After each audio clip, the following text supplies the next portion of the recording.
in the background. User interface. The operating system user interface contains aspects such as the app drawer, icons, controls, and notifications. For Androids, the issue once again is consistency. The stock Android issued on phones like the Pixel, Nexus, and Moto lines is impressive, but does not show the whole picture. Just a 0.2% of devices are currently running on the latest OS, Android Oreo. This means 99.8% of devices in circulation are using outdated software with differing user interfaces, skins, and features. Overall, Android and iOS are very similar in terms of the OS user interface itself. They both use similar approaches for displaying notification, accessing apps, and navigating the OS. It's iOS consistency across its entire ecosystem that makes it the winner here. You can switch it from a 10-year-old iPhone 2G to an iPhone 8, and there is incredible consistency in how operating system is used.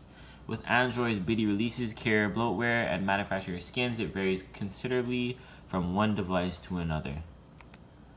Navigation. Compare things such as move it through home screens and multitasking through these apps. I basically will be comparing the two phones, Google Pixel and the new iPhone X. So the Google Pixel 2 uses a set of 3 icons. The center icon acts as the direct way to go to the home page. The right icon allows access to switch through apps and to basically multitask. The icon on the left is very questionable in terms of the user experience. As for typical users, it can be somewhat confusing. Apple iPhone X is quite simple to navigate through. To go to your home, you simply have to swipe your finger from the bottom to the top of the screen, and to navigate through other apps, basically you would have to swipe only halfway up. Pretty simple. iPhone likes to keep things simple and understandable for their users. Don't like to change things that much. Visuals are considered to be separate to user experience, but the reality is that visuals make a huge impact. Android's approach is highly visual with plenty of differentiation of elements through depth, color, and contrast. iOS uses much more of a flat system, which is often sought out to be more appealing to the eye. However, the user experience can falter as elements like buttons fail to use such a background color. Design system. Design system is extremely important. It allows a nice consistency from designers and developers, which produce more of a whole experience. Android's design is comprehensive and somewhat a pleasure to use. It offers details almost on every aspect and provides resources like icons which can be used across all app designs. iOS lacks this comprehensiveness and leaves much more open to interpretation, including icons. While this can produce some exciting and highly visual results, it can also lead to the opposite, where apps aren't quite up to standard.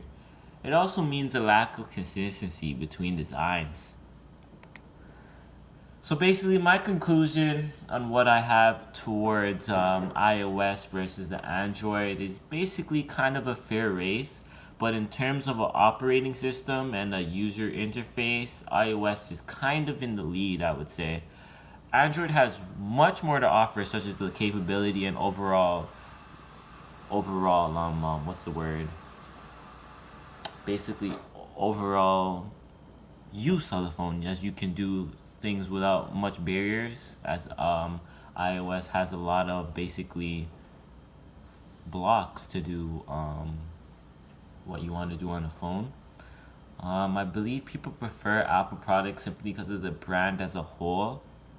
Like you can take, like when a new iPhone drops, just look at the line that's there from 2 days before it drops. The demand is way higher than what an Android demand is. Thank you.